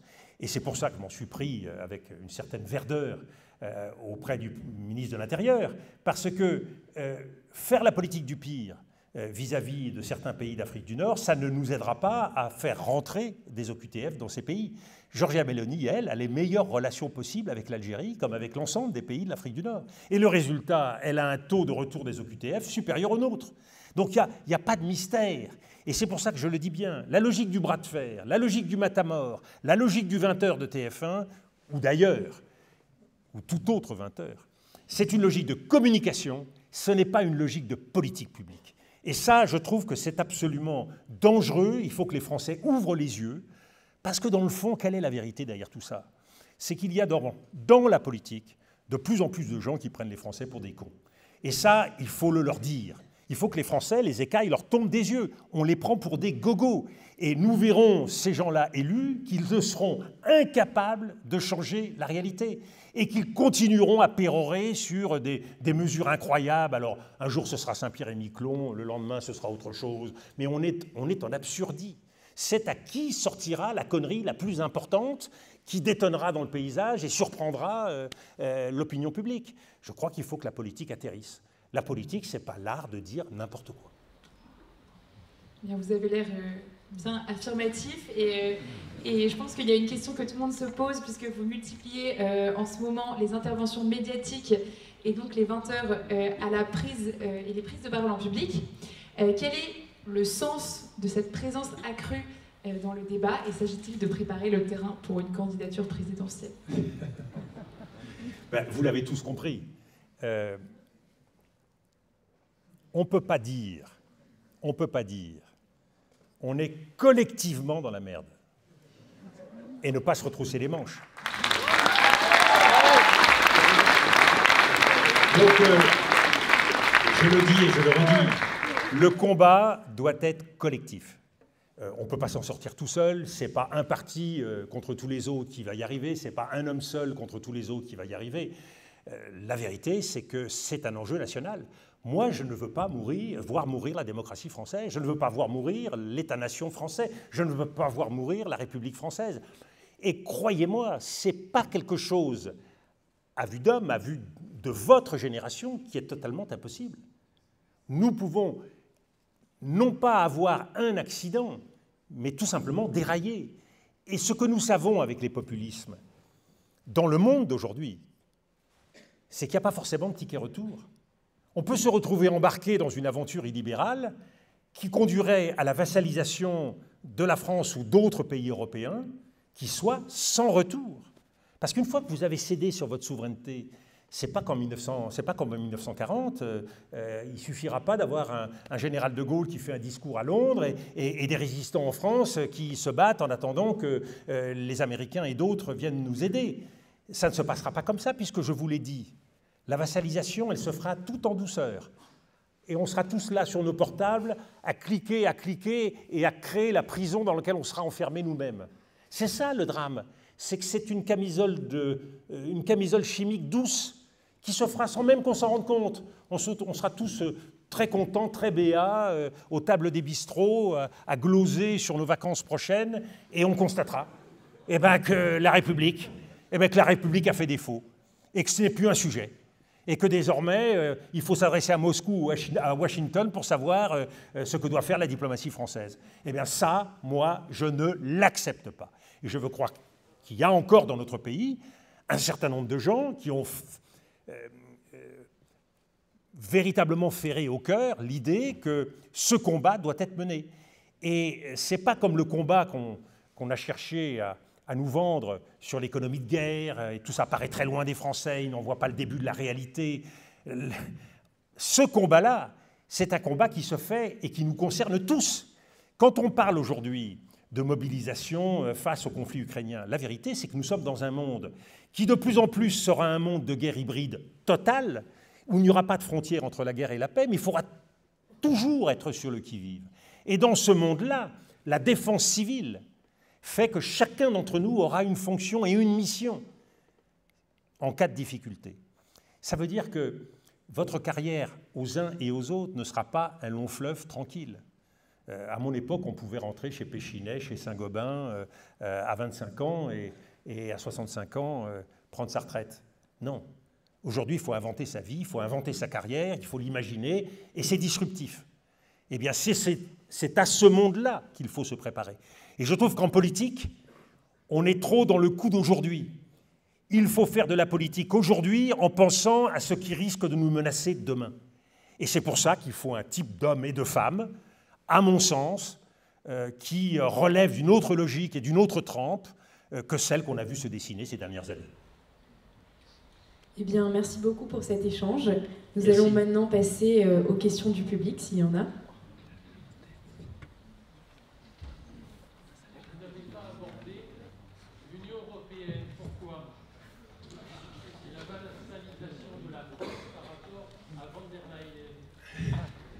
Alors, vous avez mal écouté.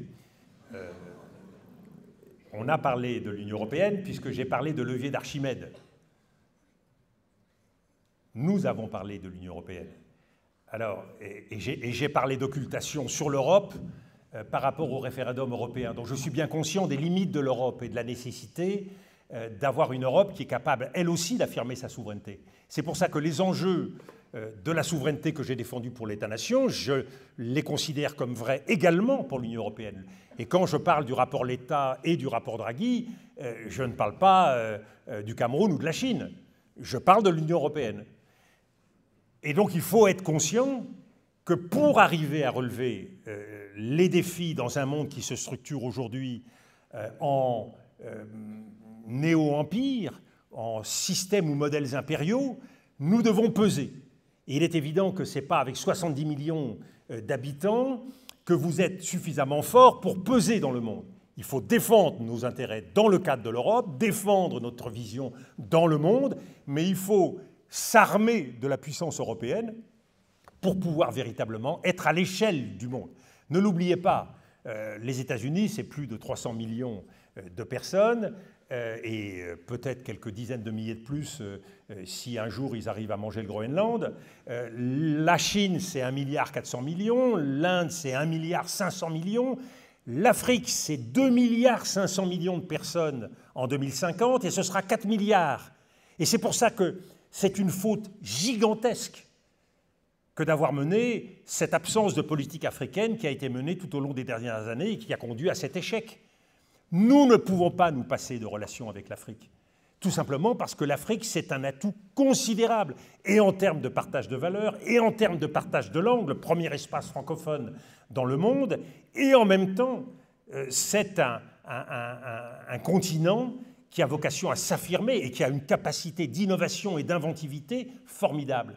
Donc vous voyez bien que la souveraineté française doit aller de pair avec une souveraineté européenne qui ne doit pas être opposée à la souveraineté française. Nous sommes plus forts de la capacité démultiplicatrice que nous offre l'Europe.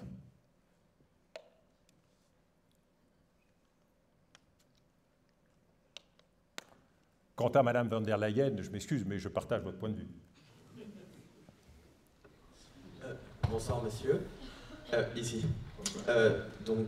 Déjà, merci pour cet entretien.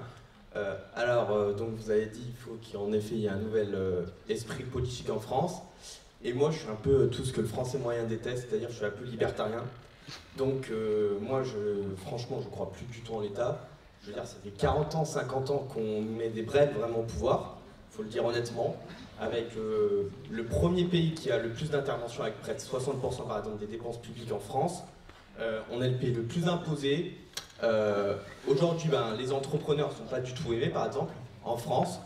Mais par contre, ce qui est bien vu, c'est l'assistanat. Je crois que vous avez raté un chapitre. Hein. Le quoi qu'il en coûte, les entrepreneurs s'en souviennent. Hein. Oui, mais... et le regrettent, pour certains.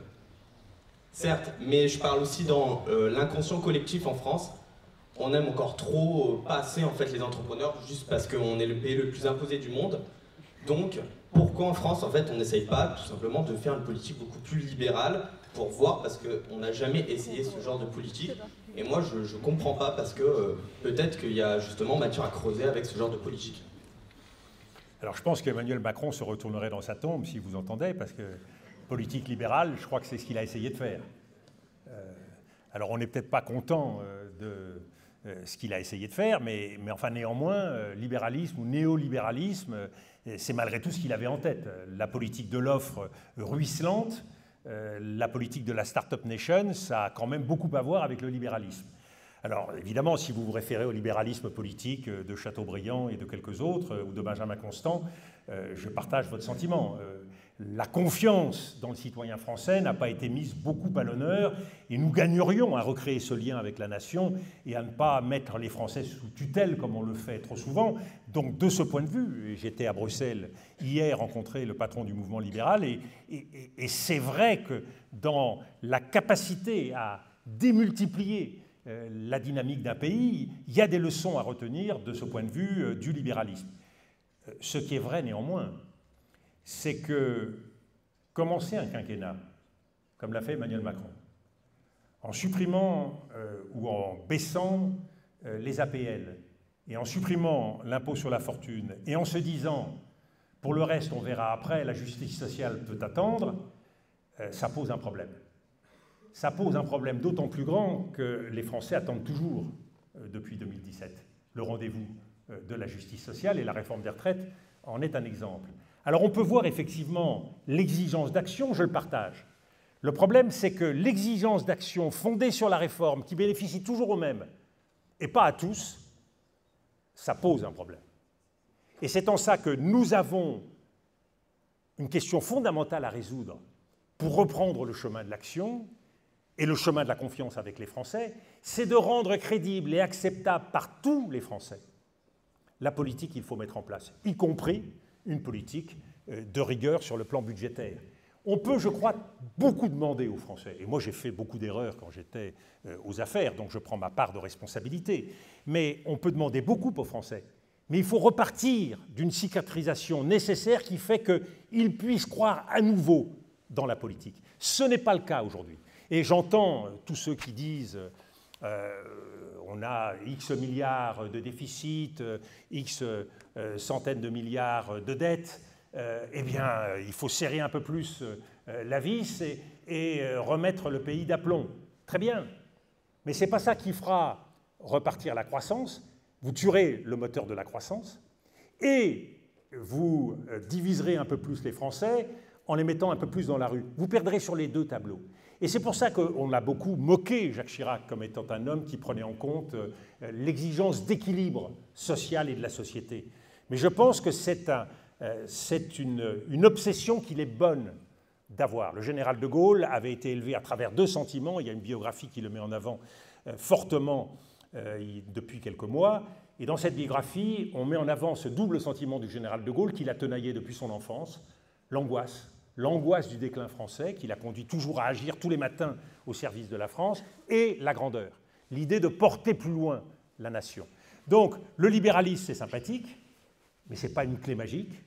Et le libertarisme, c'est sympathique, mais comme on est en train de le voir à l'œuvre aux États-Unis, je crains que vous restiez sans doute très seul au fil des prochaines années, et qu'à moins de fonder un parti politique avec Elon Musk, je pense que le libertarisme devrait vous amener à prendre un billet d'avion et à voir ailleurs si l'herbe est plus verte.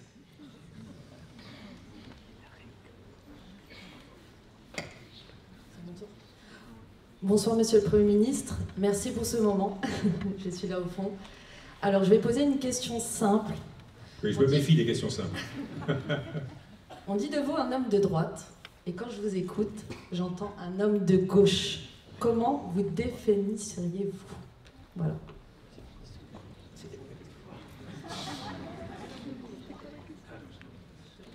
Ben oui, vous savez, reprenez l'histoire du gaullisme, c'est intéressant. Le gaullisme, au lendemain de la guerre, parce que dans les années de guerre, évidemment, c'est d'abord une action de combat. Mais au lendemain de la guerre, le général de Gaulle, qu'est-ce qu'il fait? Il réunit le Conseil national de la résistance. Regardez le tour de table du Conseil national de la résistance et regardez les décisions prises par le Conseil national de la résistance. C'est tout ce qui a fondé l'équilibre entre justice sociale et nécessité de l'action républicaine.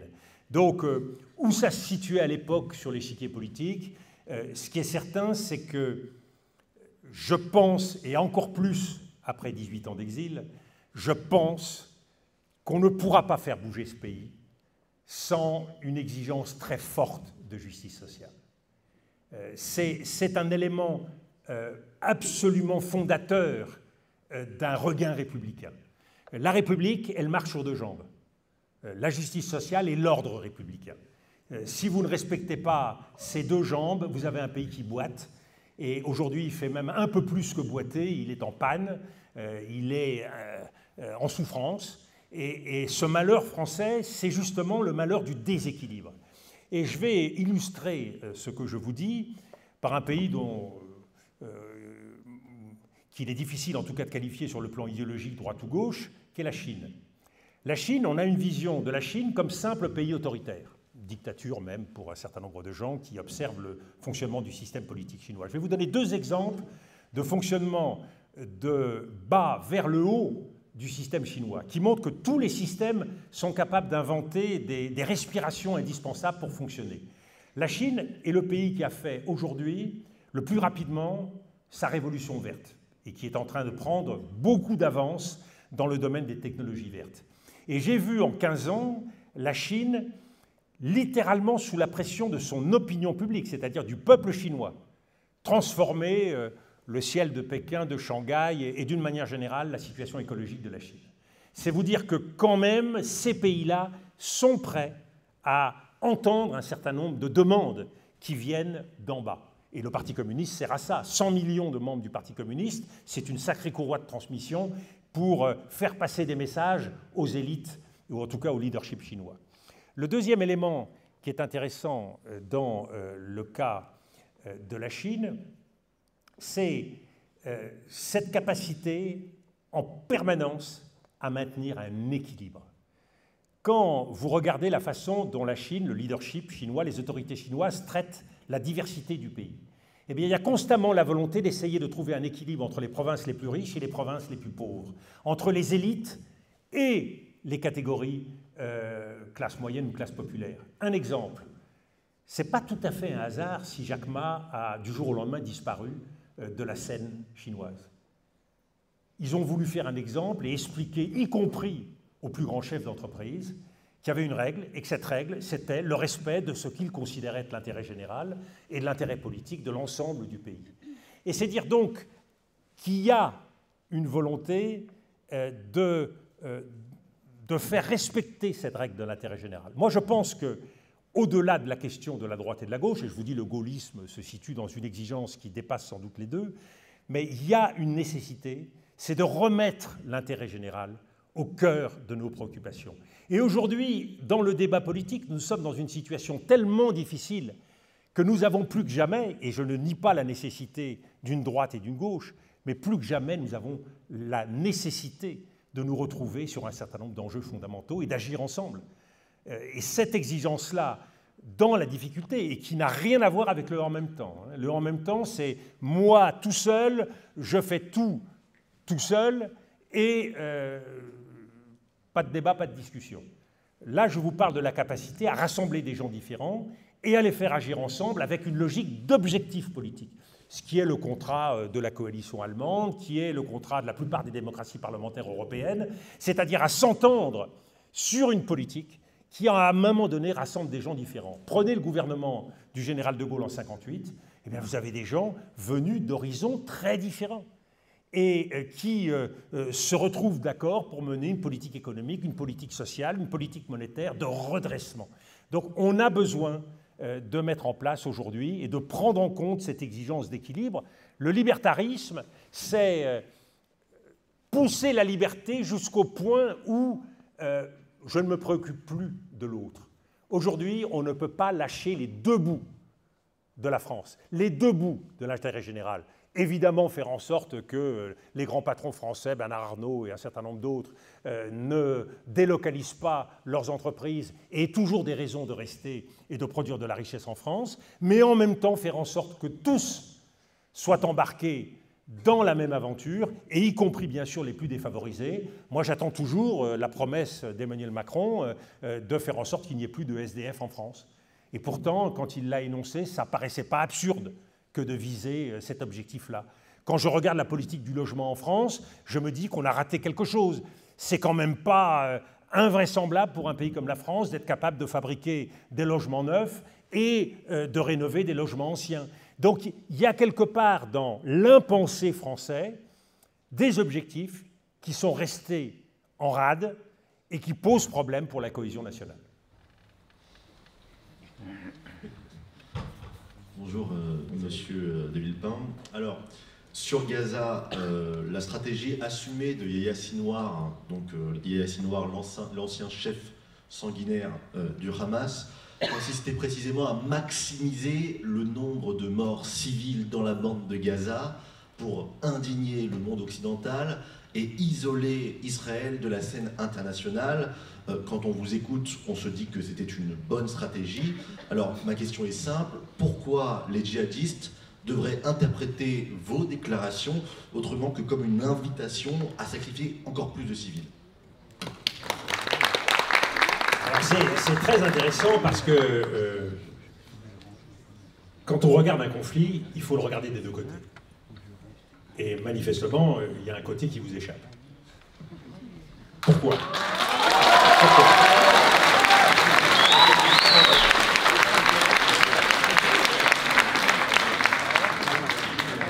tout le monde sera d'accord avec l'idée qu'Israël avait le droit de se défendre et de rétablir la dissuasion vis-à-vis d'un mouvement terroriste. Et au cas où vous l'ignoriez, je suis la personne qui, avec l'Union européenne, a décidé de faire du Hamas une organisation terroriste. Donc moi, je n'ai pas de leçon à recevoir de quiconque dans ce domaine, et face au terrorisme, je n'ai jamais transigé. Mais la logique qui est la vôtre, elle a un immense défaut, et je ne fais pas de procès d'intention. C'est qu'en dénonçant comme inacceptable le Hamas, je partage à 1000 pour 1000. Vous mettez dans le même sac toute la population palestinienne. Et au nom d'une bataille contre le Hamas, on s'octroie le droit de multiplier les morts parmi les civils. Plus de 50 000 morts civils à Gaza, c'est un problème. Aujourd'hui, tout l'état-major israélien et une grande partie des Israéliens sont arrivés au constat que cette guerre n'avait plus d'objet, et déjà depuis plusieurs mois. C'est-à-dire que l'objectif avait été atteint. La dissuasion d'Israël, elle est largement rétablie, non seulement vis-à-vis de Gaza et du Hamas, mais aussi vis-à-vis du Liban et des forces du Hezbollah, mais aussi vis-à-vis des forces actives en Syrie et vis-à-vis de l'Iran. Donc le problème aujourd'hui n'est pas de pousser plus loin l'avantage d'Israël, et c'est bien ça le problème. C'est qu'aujourd'hui, le gouvernement Netanyahou poursuit d'autres objectifs. Et si ces objectifs ne sont pas tout à fait clairs pour vous, je vais vous les expliquer. Le premier objectif poursuivi par Benjamin Netanyahou et les gouvernements et les membres de son gouvernement les plus radicaux, c'est de rendre impossible une solution politique à la question palestinienne. Rendre impossible. Et aujourd'hui, la logique est en train de se mettre en place, qui se dessine déjà depuis plusieurs mois pour ceux qui sont bien informés, c'est une logique d'épuration ethnique, c'est-à-dire de faire partir 2 200 000 Palestiniens. Et qu'est-ce qui a été décidé dans la politique de M. Netanyahou pour ce faire? Supprimer toute possibilité d'acheminement humanitaire par le biais des ONG traditionnelles, faire en sorte que l'UNRWA ne puisse plus exercer son activité en multipliant des dénonciations qui, pour une très large mesure, étaient fausses, et à partir de là, établir un guichet militaire avec un contrôle de certaines organisations humanitaires américaines pour pouvoir délivrer des vivres aux populations palestiniennes et dans le même temps, en ayant trouvé un point de chute pour ces familles, avoir le moyen de les faire partir en leur donnant le billet d'avion qui leur permettra de quitter la bande de Gaza. Sachant que le territoire de vie de la population palestinienne dans le projet gouvernemental de Benjamin Netanyahou, c'est un projet qui réduit à quelques kilomètres carrés la possibilité de survie de cette population palestinienne, puisque l'armée a vocation à réoccuper Gaza. Voyez-vous, ce schéma-là, il n'a rien à voir avec le rétablissement d'une dissuasion. C'est une stratégie politique qui est visée. Et c'est l'utilisation de la guerre et de l'armée à des fins politiques, avec un objectif extrêmement précis, qui est de rendre impossible la reconnaissance d'un État palestinien, qui est la véritable façon de stabiliser et de sécuriser dans la durée Israël. Sans quoi, malheureusement, nombre d'Israéliens vivront dans les prochaines décennies avec cette inquiétude au cœur qui est de revoir à nouveau un 7 octobre. Ce qu'aucun d'entre nous ne peut souhaiter compte tenu de l'horreur que cela a été. Et pour que cela ne se reproduise pas, il faut la politique. Nous avons vu une des armées les plus performantes du monde, l'armée israélienne, des technologies les plus sophistiquées, des barrières électroniques. Tout cela n'a servi à rien face à quelques terroristes déterminés. Ce qui était vrai hier était vrai et sera vrai, malheureusement, demain. Et c'est pour ça qu'il faut faire autrement, il faut tirer les leçons de l'histoire. Voyez-vous, moi je me suis battu, et certains s'interrogent, mais pourquoi met-il tant de passion sur ce sujet? Ça fait des années que je suis engagé sur cette question et dans plusieurs guerres de Gaza. Et que s'est-il passé? eh bien, c'est que nous assistons à la répétition du même. C'est la énième guerre qui se reproduit et qui se reproduira. Et donc, je pense que la première leçon d'un responsable politique, c'est de tirer les leçons. Et quand Joe Biden a dit à Benjamin Netanyahou, « Ne faites pas la même erreur que nous, celle que nous avons commise en Afghanistan et en Irak. Imaginez la première puissance du monde qui a perdu en Afghanistan. Ne faites pas la même erreur que nous, qui est de nourrir le terrorisme.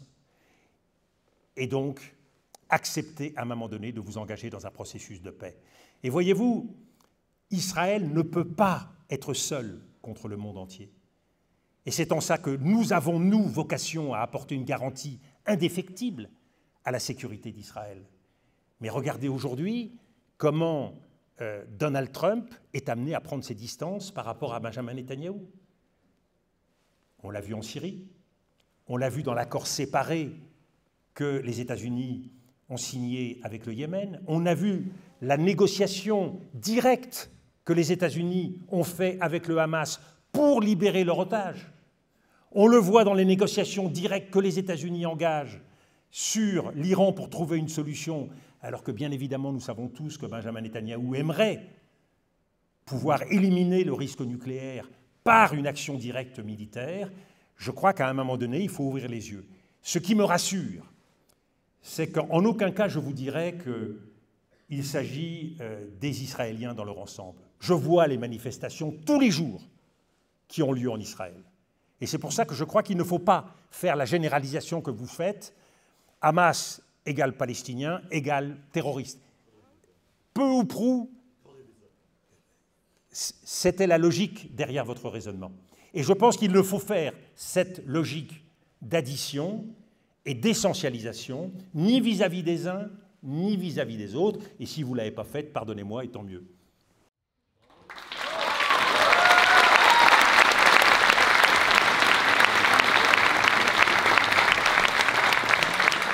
Merci beaucoup, Monsieur le Premier ministre, pour ce débat.